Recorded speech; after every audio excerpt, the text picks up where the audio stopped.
Hello, everyone. Welcome into the Target Smart podcast. I'm Anthony Sanfilippo, usually behind the scenes, not usually on the camera. But this week, I will be joining your trusty host, Albert Morales, for this episode. And Albert, welcome in this week. It's good to see you. We took a week off. We had to get some things worked out behind the scenes, but we're back this week, so it's good to see you, and hope all's well. Things are going great, Anthony. We are on the eve of the Democratic National Convention. Lots happening.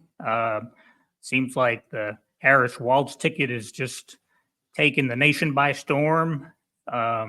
Numbers keep creeping up. Her opponent keeps slowly fading away. This campaign is all about the future versus yesterday, and if that continues to be the case, I think we're in for a good night come November. I don't know. What do you think, Anthony? Well, it's going to be an interesting. I'm really looking forward to the convention. Like, I think that's what's really, we're going to learn a lot at the convention. And before we talk about who our guest is for today's program, I wanted to kind of ask you about that, because you get to be there, Albert. You're going to be at the convention. So why don't you tell everybody, what you're going to be doing there, and we might have some treats in store for the listening audience as well. Absolutely. So this will be the first convention where I will be attending as a influencer, given our podcast and the work that we've been doing around social media and all the ways we've been trying to amplify our presence through Target Smart. So I will be sitting in the press box and have access to not only members of the press, but other influencers and obviously elected officials, party leaders. This isn't my first convention, but this is one where I have to be a lot more focused. In the past, I've been there in the capacity of staffing principals, whether they're members of Congress or, senators, other elected officials. So I'm looking forward to this one. I think each night is going to be dynamic. They haven't released the lineup yet, but I imagine there's going to be some entertainment blended in with obviously our nominees. And I can't wait to get there. It's going to be fun. Chicago is a great town. I've already got a couple of steakhouses lined up that I'm going to hit. Yeah. So priorities, right, Anthony? Priorities, absolutely. Got to find the food. Got to find the good food in Chicago. So it'd be great that you're going to be there, and people can follow along, connect with us on social media, on X at Target Smart, Facebook, Target Smart DC, our LinkedIn page. Don't forget, you can subscribe to the program. The Target Smart podcast is on Apple Podcasts, Spotify, Pandora, wherever you get your podcasts. You can ask Alexa to play it on Amazon as well, Amazon Music. That's where we're there. And of course, on YouTube, where you can watch the show and subscribe to us there. Hit the like button. Really helps out a lot. And if you want to email the program and let us know what you think, if we should get some guests and who Albert should try and grab when he's out in Chicago next week, email us at the Target Smart podcast at targetsmart.com. And on that note, Anthony, I'm going to be pulling aside party leaders, elected officials, any entertainment that I can get. Hollywood always has a presence at these things, so you never know who you can finagle. It'd be fantastic. So we'll have plenty to choose from, I'm sure. But I can't wait to get there. Well, before you get there, today we have a really cool guest on the program, and coming up in a few minutes will be A'shanti Gholar, president of Emerge, and she's fantastic. And I wanted to kind of get from your perspective before we bring her on. What's your connection with A'shanti? How do you know her? And how are you able to get her to come on our show? So A'shanti and I go way back to our days at the Democratic National Committee. She and I have worked together in various capacities there. And I think our last tour of duty there, we were both working with the community engagement program, where I was tasked with outreach to the Hispanic community, elected leaders, community activists across the country, working with in tandem with state Democratic parties and third-party organizations, all with the goal of regaining or retaining the White House, and we were there under Governor Howard Dean, and then more later under I think Debbie Wasserman Schultz in the lead up to the 2016 election. But A'shanti is a force. She just keeps climbing through the ranks. She's a native of Nevada, proud daughter of Nevada, and she's been a Washington party stalwart for many years now, and she's just taken Emerge to a whole new level. Emerge, as you know, is an organization that is devoted entirely to recruiting women to run for office, from city council all the way up to the White House, and they have a very strong ties to this administration through the vice president. And Shanti's probably the most organized person I have ever worked with. Talk about a calendar that is packed in some cases in 15-minute increments. But she's very good that way, and there's a reason why she's now the president of Emerge. I can see her leading any organization. Any Fortune 500 company would be lucky to have her, but her passion lies with electing women to office, and we love her for that, and we look forward to supporting her in any way we can. Well, I'm glad that we're able to squeeze her in on our show, or she's able to squeeze us in, I should say, rather, on in her calendar. And I think she's going to give us a few more than 15 minutes, but it'll be great to have her here on the program. Just to give you a little bit more of a background of A'shanti, she's the president of Emerge. And not only is it the nation's only organization dedicated to recruiting and training and empowering Democratic women to run for office, and they say, and to win, but she became the first Black woman to lead Emerge. That was back in February of 2020, right prior to the pandemic. But she wasn't new to the Merge at that point. Like you had mentioned, she grew up in Las Vegas, and she co-founded Emerge Nevada in 2006. Emerge has experienced unprecedented growth and success with affiliates in over 24 states. I think they have more than 1,200 alums now that are in office. 6,000 Democratic women trained to run for office. It's become a force to be reckoned with in the political landscape.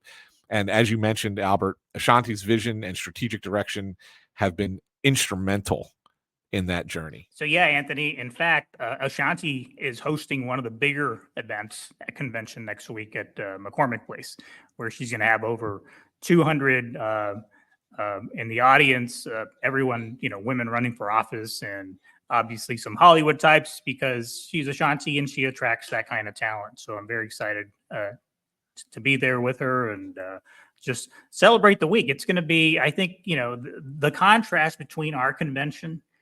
I saw a focus group last night where someone compared the RNC convention to like a wrestling match, and everyone's angry and just like it's just hostile, and people are going to turn on the screen and then they're going to see our convention where we're full of joy and like a go get 'em attitude and all about the future of America and prosperity for everyone. So yeah, can't wait to be there with A'shanti. Well, and I can't wait to bring her on the screen. So why don't we do that now? All right. Welcome to the program, A'shanti Gholar. Hello, A'shanti. Hello. So good to see you. Very excited to be here. Well, that's awesome. Thanks for coming in. We're excited to have you. And Albert, I know Albert always likes to ask the first question before we really dive into like the real nuts and bolts of the conversation. He likes to learn a little bit about your background. So Albert, take it away. Well, A'shanti, I obviously know about your background, and many Washingtonians do. But you're now a fixture in Washington. You've been here for a long time. You've seen a lot. You've helped a lot of people throughout the years, and you're one of those few people in town that has no detractors. I can't say that about myself, but what's the secret sauce? Tell us about your upbringing in Nevada, and what prompted you to move to the nation's capital and make even bigger change. Tell us about that. Well, I am a huge supporter of Brother Albert. That's what I call him, everyone. So if you hear me say that throughout the podcast, that's my brother right there. But I didn't come from a strong political family background, didn't have those networks or connections. It really all started when I was a young girl and I was watching TV one day with my mom, and she got up to do something, and I do what young kids do when I'm going to change the channel to find something I want to watch. And I'm not sure where I found it, how I found it, but there was a recording of C-SPAN. And I was so intrigued. I said, what's going on here? You had all of these people just arguing and fighting, but very passionately about making the country better. And I was like, well, why do I have to watch all these kids shows? I can watch this. There's geography. You got to know the states. There's math. You got to count the votes. There's debate. And that was the moment that I fell in love with this thing called politics, even though at a young age, I didn't know that's what it was called. But also at that young age, I realized that I didn't see a lot of people that look like me. So it automatically makes you think, okay, I love this thing, but can I be a participant in this thing? But I continued to love it. And I had an amazing government teacher, Mrs. King, who knew everybody. And she encouraged us to volunteer. She was also that government teacher that would give you a voter registration form on your birthday. That was her gift to you. And the year I was in her class, we had a very high profile Senate race in Nevada. She knew both candidates and she was able to get them to come and talk to our class. So for me, I was very pumped. And back then, I'm so passionate about it now, is a livable wage. I worked a part-time job to have extra money. I had friends who worked part-time jobs to have extra money to support friends and their friends and family. I thought we all should make more money. So the Democratic candidate came in. I asked him how he felt about a minimum wage increase. He was all for it. And I was like, my man. The Republican candidate came in, and I actually asked him why in Congress he didn't vote to raise the minimum wage. And he says to me, oh, I voted to raise it. I said, you didn't. He goes, I did. I said, you didn't. He said, I did. And I said, sir, I can look at your voting record, and you didn't. And he said to me, you're wrong. You don't know what you're talking about. Wow. And I became, 18-year-old girl here, or 17 at that time, very angry about it. And I said, okay, you know what? You're not that hot. Your tie is ugly, and I hope you lose. So those were my last words to him. The next day, Mrs. King calls me over, and I was like, oh no, I'm in trouble. And she says, he was a congressman, called me, and he admitted that he lied to you. He didn't like the fact that you had called him out. Yeah. Well, now I'm even more angry.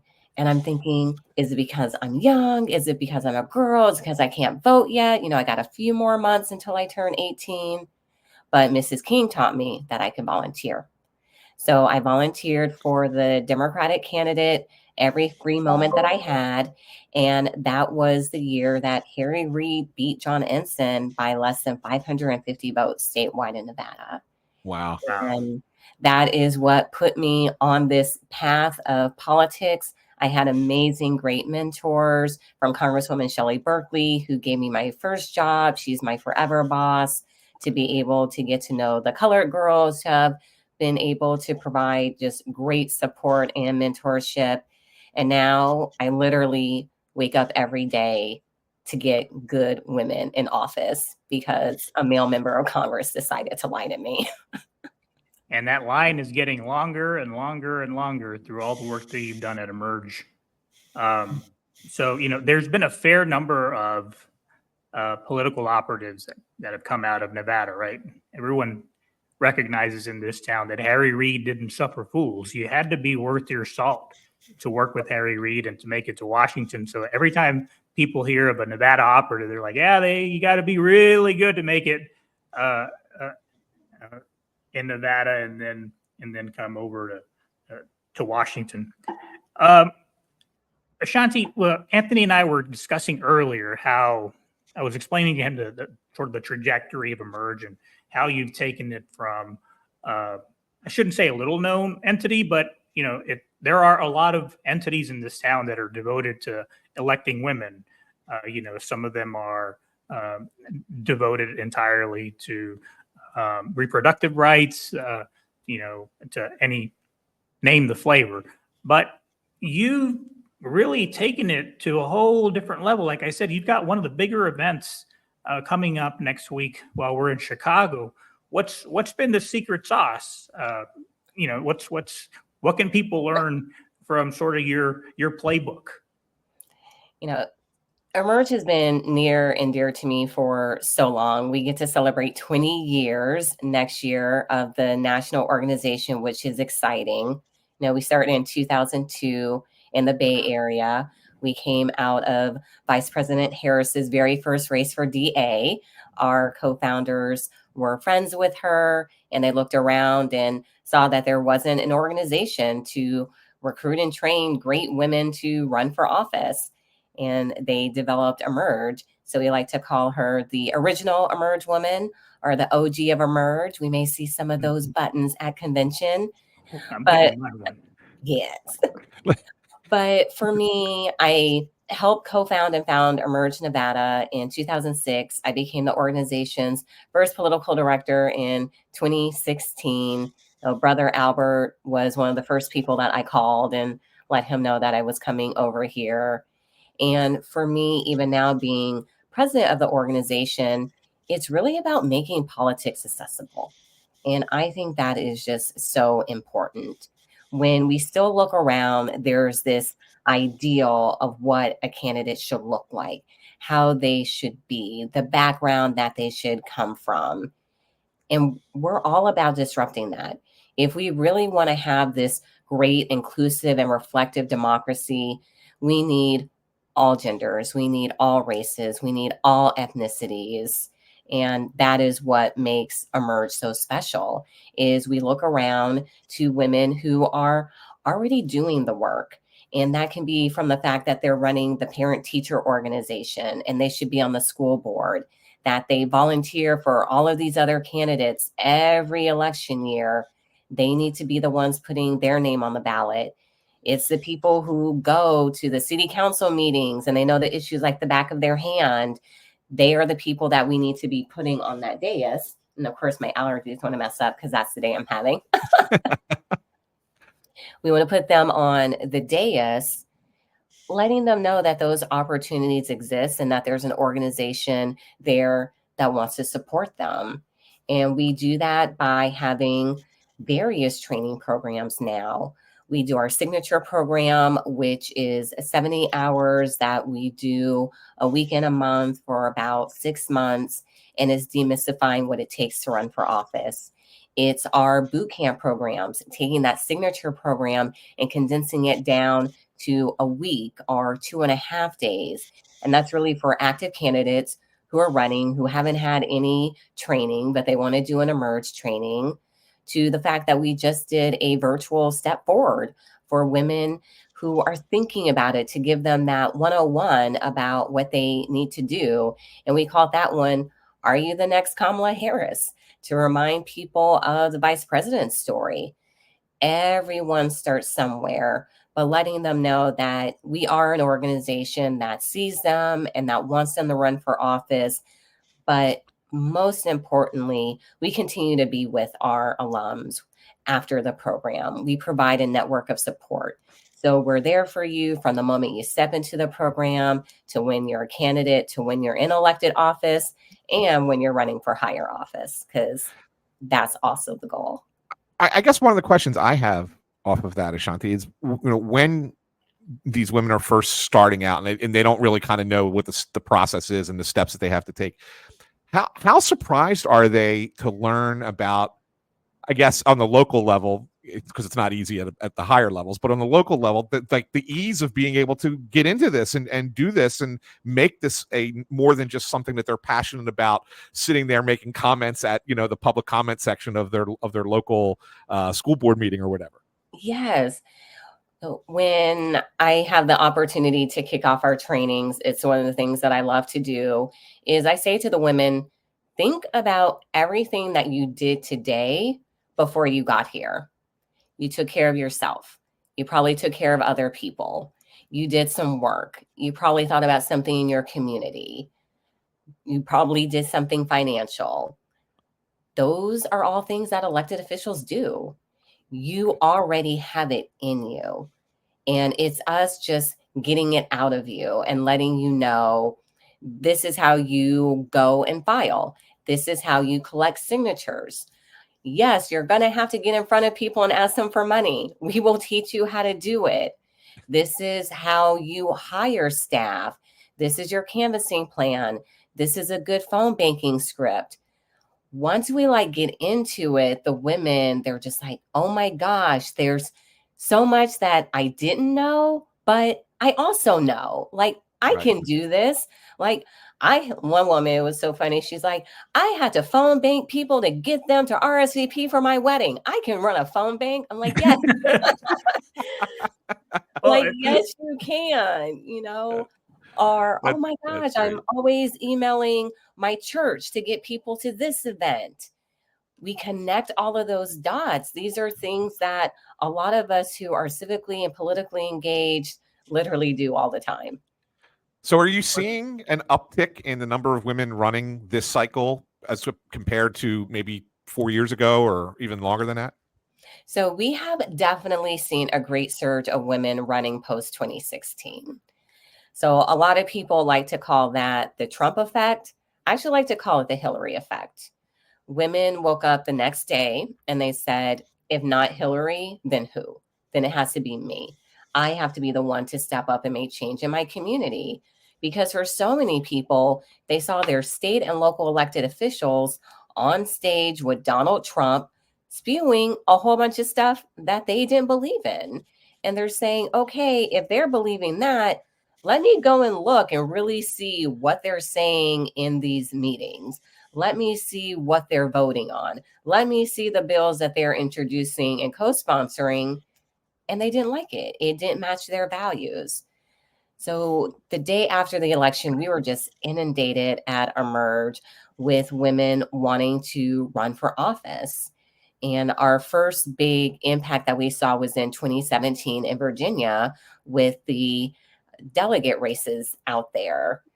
We were very strategic. We continue to be strategic at Emerge. We looked at all of these seats where there were white Republican men who were in office in districts that Secretary Clinton won by 5 or more points. That let me know that they would vote for a woman, they would vote for a Democratic woman. Let's give them great ones. And we had 11 of our Emerge alums flip those seats. And that trajectory has helped Democrats greatly in Virginia when it comes to the state legislature. In 2018, it was another great year for women running. But I also love 2020 because in 2020, we had women who were stepping up to run that cycle because of women that they saw running in 2017 and 2018. It was the women who looked like them, the women who had been nurses, the women who are single mothers, the women who had dealt with, being unhoused, unfortunately, domestic violence, bankruptcy. They saw women who shared their lived experience being able to step up and do it. And that gave them the energy and courage to do it. And now, as we're in 2024, we're excited to have even more Emerge alums who are on the ballot. Right now, we have over 1,200 that are serving in elected office across the country at all levels, from cabinet secretaries, Deb Haaland, our first Indigenous cabinet secretary. We have 8 members of Congress. We have 2 governors, including the governor of Guam. Governor Liu is an Emerge woman. I love that fun fact. To women in Nevada, New Mexico, Oregon, and Colorado who helped create the first majority woman state legislative chambers. We have 109 judges serving in office. We know our courts are so important because there's a lot going on there. So it's also reminding women of all the opportunities that exist at the state and local level to run. We focus a lot on the federal level, but the majority of the 520,000 elected offices in this country are at the state and local level. It's amazing. So I'm assuming you're seeing an uptick in Black and brown women as well, A'shanti. I know traditionally, you know, when you and I have been at the party, it's either mostly white women who've taken that mantle. But have you noticed an uptick there as well? I absolutely have at Emerge, and it's something that I'm very excited about. Obviously, when I took over as political director, I'm going to make sure that I focus on new American majority women. That's Black, brown, and indigenous women, women of color, young women, unmarried women, LGBTQ women. Brother Albert and I sat across from each other at the DNC, you know, so we were always plotting about ways to bring more Black and brown people, but especially women into the party. And I just want to publicly say thank you, Brother Albert, for all of that. I always enjoy doing that plotting with you. And when I became president of the organization, I got to work with the team to create our next vision, and that's Emerge 2035. And it centers women of the new American majority. We can't just be an organization that cares about equity and justice. You have to live it. And that has to be in our training. It has to be in our values. It has to be in who our vendors are, just encompass in the full ecosystem of the work that we do. And ever since we really made that change, we've seen an increase in new American majority women, especially Black and brown women, coming to Emerge and wanting to run for office. We've had some of our state affiliate programs that have been 70, 80% new American majority, which is huge because they're seeing an organization saying, we want you to run for office. We're an organization for you. And we know that being seen is just so crucial in politics, especially when you're a woman, especially if you come from a Black and brown community. So I'm extremely proud of that. And to have so many of our Emerge alums that are trailblazers be Black and brown women, I think it's fabulous. It's amazing. But you know, I'm not going to lie. I'm always like, 2024, really? And we're just getting the first Latina on the school board in this heavily Latina school district. What is going on? Yeah. Well, there are some, I guess I'm glad that you brought that up, A'shanti, because there have to be some challenges that you still face, right? I mean, we hear all these wonderful numbers that you're sharing with us and all these great success stories, but there have to be still some challenges that exist out there. And so I guess like the question is, it's kind of a twofold question is, you know, what's the biggest challenge to recruiting women? And then secondly, what makes certain women that you are recruiting hesitant? What's the uncertainty that they're facing as to why they would want to do this? Yes. So the biggest thing is, and I'm always very honest about this, is as women, we are playing in a political system that was not built for us. And that is just straight facts. When this country was created, the Constitution, all of the guidelines, rules around voting, it did not include women.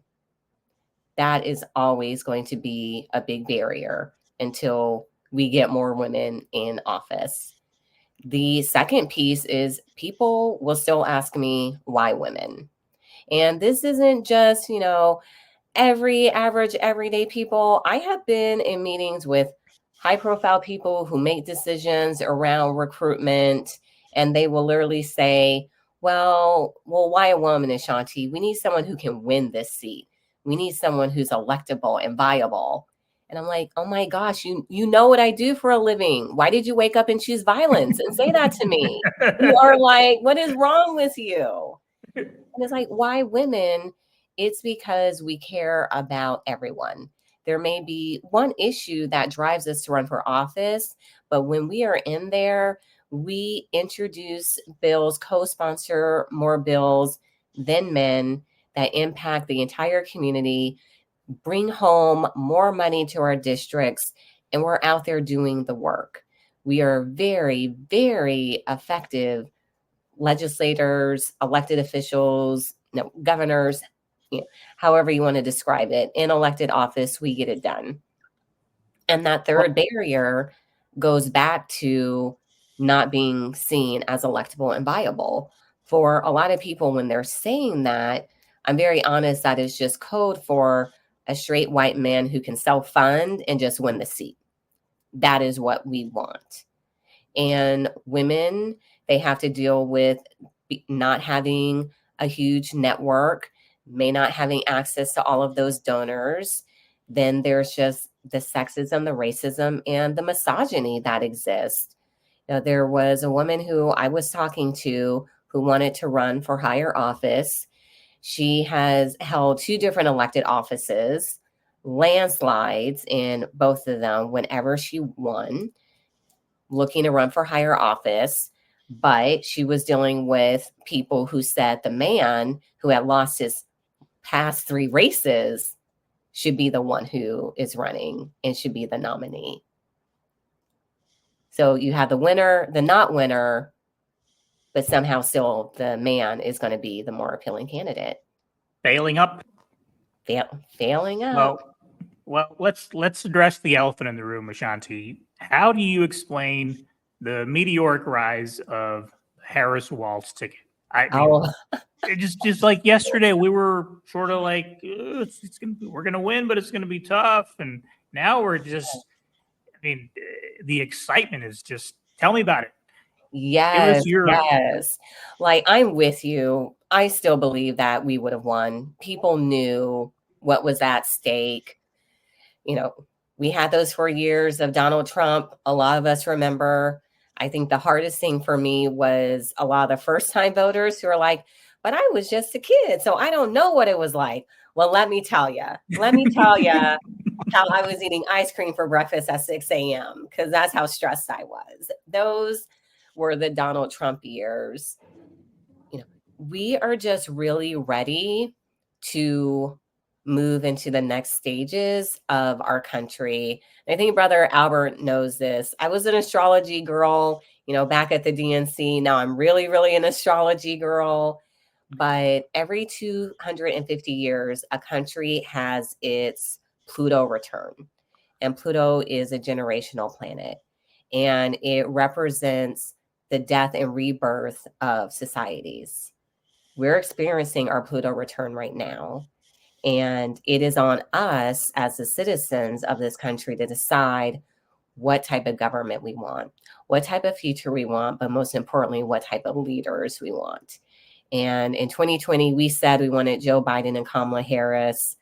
We know other things have taken place, these past few weeks, very much in line with the astrology, which is crazy when I went back and looked at all of that more deeply. But this is us saying, Harris Walz, this is who we are. We are joyful. We care about people. We are able to bring diverse audiences together. But it's also when we look at the accomplishments of Biden Harris, and they have been very accomplished. People know that. And Vice President Harris has been a part of that administration, and they know that is what we are going to continue to get. Even though there was a whole bunch of, where's Kamala? Where's Kamala? Where's Kamala been? I'm like, everywhere. If you are asking, where has this woman been? You have not been paying attention. I mean, I get the emails of her schedule, and I'm just tired reading the email. I don't know how she does it, everything that she has done. But we are just super thrilled because I feel they're really the best of us and the embodiment of who we are as a party and people. We talk about this energy, right? And that this campaign is created in such a short period of time. And now the voter registration margin in America, women are the majority, right? Mm-hmm. I think Albert told us on the previous episode, it's about 10 million more women voters than men in the United States. Yet, a Democratic presidential nominee has not won a majority of white women votes since Lyndon Johnson. Mm-hmm.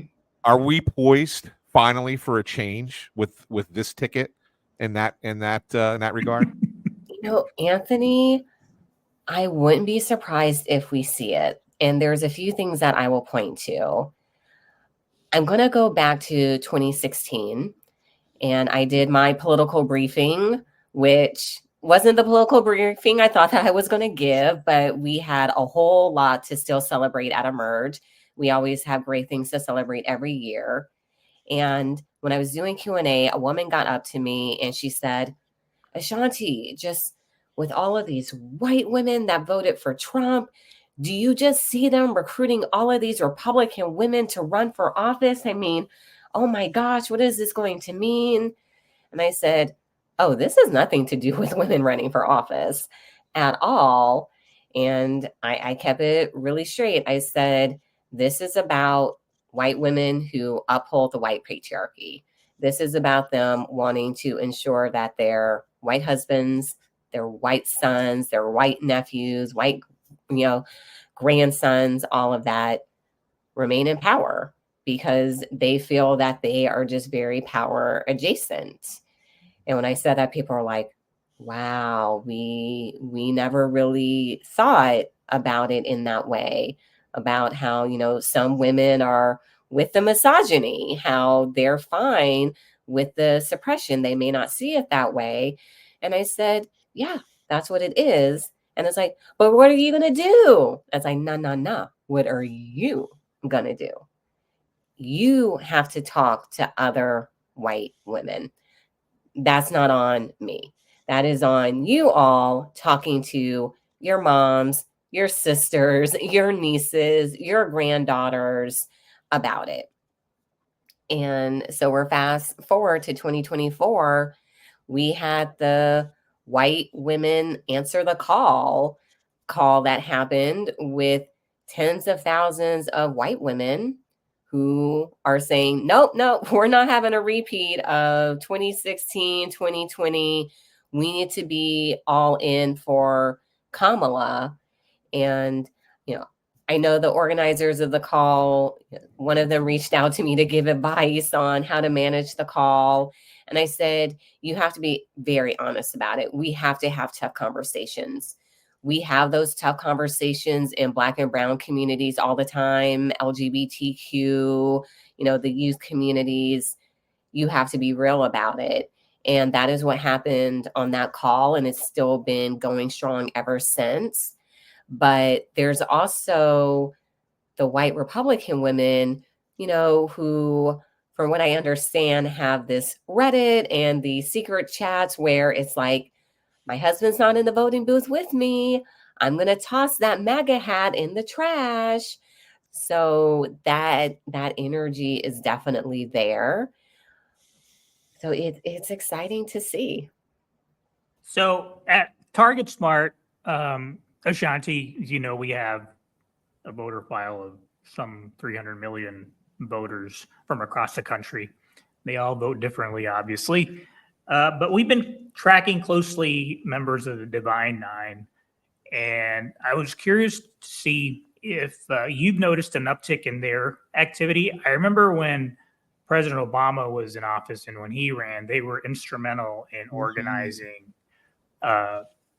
voters in their respective spaces. But have you? I see the conventions and the sea of women in pink is just like, wow. Oh my gosh. Yes. I mean, they're going to be a force. I was out in Martha's Vineyard. There's, a Black Week in the Vineyard. And I was doing a panel and Glenda Carr from Higher Heights was on the panel. She's like, we're going to have on our pink and green that day at the convention. And I'm like, of course. They're showing out in force. I mean, I was able to be at Essence Festival. There was a lot of the Divine Nine there. That energy was amazing. Obviously, when the vice president spoke to her fellow AKAs, that was huge. We see the social media activity where you have Deltas posting videos saying, this is going to be me cheering on the AKAs when they're strolling with VP to the White House. It's so exciting. But there's the investments that they're making. Divine Nine has always been extremely organized when it comes to politics, civic engagement, but the fact that we now see them starting PACs, I think that is huge. That there's collaborative efforts amongst the Divine Nine is going to be huge. So they're going to play a huge impact. And that includes the Black male sororities. There was a Black Men for Harris call that was put on that had almost 45,000 Black men, and that goes back to having tough conversations in our community. It's okay, put the misogynoir aside. We need to make sure we get this woman in office. And you had a lot of Divine Nine Black male fraternity members on there saying how they need to step up for the VP at this time and support the Black sororities with what they're doing. So it's definitely always been a powerful voting bloc, but they're about to show out in 2024. What states or races are you paying the most attention to right now? And are any of the battlegrounds or emerging trends that you think will be pivotal for these elections? Yes. I watch all the states. I'm very honest at Emerge. We have alums across the country. And when I look at our work, what we do, I'm very honest that I don't see red, I don't see blue, I don't see purple. All I see is the opportunity to get more great Democratic women in elected office. And that is what we're seeing this year. I mean, I go to Oregon. Oregon has 6 congressional seats.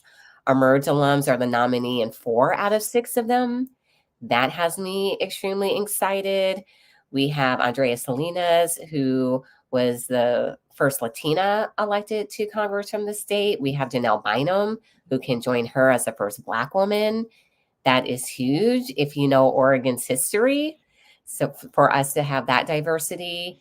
Arizona, definitely closely watching that, especially with abortion. It was a beautiful moment for us to see Governor Katie Hobbs actually sign the bill that undid that 1800s law. Governor Hobbs started off as the executive director of Emerge Arizona before she ran for office. And the women in the state house and the state senate who helped get that bill undone were all Emerge alums. So that's extremely fascinating. Keeping with the Southwest, which Brother and Albert and I talked about all the time. We know Nevada, always critical. My home state.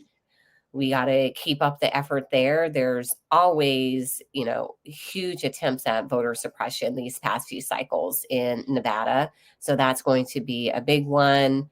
Looking over to Pennsylvania, another state where we have alums who are running to flip key state house seats. That's going to be important for us as well. So really everywhere, but paying attention to those congressional seats, because we got to make sure that Harris-Walz has a great Senate and a great Congress if we want to get things done, but also at that state and local level too, to fight back where a majority of these bills are being introduced before they become problems at the federal level. So, A'shanti, shifting back to convention, because it's been on my mind all week, obviously, and as you can tell, I'm pretty excited about it. I am so excited. Are there any events that you can point our audience to that are going to be virtual that they can participate in, whether it's through Emerge or demconvention.com? Yes. There sure are. I'm very excited that on Wednesday and Thursday, we are hosting the Power Lounge inside the convention, which is going to be panel discussions on issues that are important to women. But we know women's issues are everyone's issues. And those are going to have elected officials, influencers, celebrities. So we will be streaming that. So make sure you sign up for those. Our friends at Higher Heights, they're also hosting virtual watch parties every night, and they'll be having some great guests drop by. That's an awesome opportunity. And then if you also go over to DemList and sign up, they have, a huge listing of what everyone is doing if you're going to be on the ground in Chicago or if you want to have virtual options. I think is going to be very exciting. And if you're going to be watching from home, they have released the colors for every night for the evening programming. So on Monday, we're wearing our blue for our President Biden. On Tuesday, we're wearing red, white, and blue. Wednesday is choose your own adventure, wear whatever you want. So I definitely know there's going to be people wearing their Walls camo hats, given how those quickly sold out. And then on Thursday, the women will be wearing our white for our vice president and our future president. Wow. A'shanti, you before we started hitting record, you made reference to the Goonies when we were talking off air. Now you just made reference to Choose Your Own Adventure. You are like tugging at my childhood heartstrings right now. I got to tell you. Last question from me about the convention. What do you expect from Vice President Harris's convention address and acceptance speech? Like, what do you think we'll hear from her? I think we are going to really get more details of her vision, the policy she wants to put forward, but really the direction that Harris Walls wants to take our country over the next 4 years, 8 years. I'm just going to go ahead and claim it because that is what we need. And I know when Obama talked about hope in 2008, people were like, oh, is he so cheesy? Like, no. We're humans. We need that hope. We need that joy. We need that inspiration. And I truly say that now is because we've had a rough time in this country. 2016, the Trump years, it was not great. The first things that we saw that man was the Muslim ban. We saw him doing family separation. Things that still anger me, to the point where I want to cry with how horrible it was. And then we had COVID, which he handled so poorly. And, those are years people won't get back. We're all lucky to be here. There's people who aren't with us anymore. So we really, really are going to hear from her about, okay, we're America, United States of America. We're a great country. We're a democracy. But we also got to remember democracy is fragile. And we saw that. So she's going to be honest about the fact that it's bigger than her, that it's bigger than Governor Walls. This is about us maintaining our democracy, our republic, and getting back on track. Her and President Biden have done amazing things. I think he's been a great president, and how she's going to continue it. I think it's going to be an awesome, awesome speech. I'm excited. And I'm really excited about some dad jokes from Governor Walls. I adore that man. Speaking of dads and dad jokes, so Martha, my daughter, is she and her friends who are 14 are really excited about Kamala because they're all on TikTok, right? Yeah. And they're planning their own little watch parties, and they're figuring out where they're going to do it. I love it. They just wish they could vote. But we learned everything from about coconuts to palm tree. She gave us an education over the dinner table the other night. It was a lot of fun. A'shanti, we can't thank you enough for agreeing to appear on our podcast. We love you. We love the work that you do. But we don't want to miss the opportunity for you to share with our audience who may be interested in seeking public office next year or the following year, where they can find you and your Emerge, the website. Give us all that good stuff so we make sure that folks know where to go. Absolutely. And this has been so much fun. You can find us at emergeamerica.org and our social handles on Facebook, Twitter, X, Snapchat, YouTube is Emerge America. And you can find me. I'm on Twitter, X, and Facebook at A'shanti Gholar. And I'm mainly on Instagram. That's where I like to be active. I'm not on Snapchat. Bless Martha and the youngins. I tried TikTok. I got so overwhelmed. I was like, my elder millennial heart can't handle this. And I'm like, oh my gosh, I can't do all these dances. Like, I'm the black girl that doesn't have rhythm. I'm not about to be on here embarrassing myself. I stay on Instagram.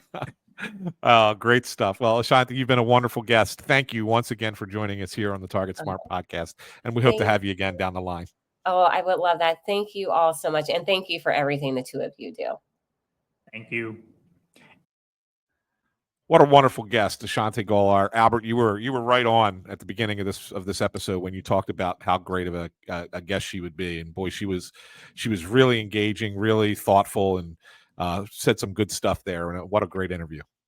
No, she's a real treat, and she's everything I think I promised our audience, and can't wait to see her next week at convention. To our listeners, I will be live tweeting. We will be recording any number of podcasts while we're there.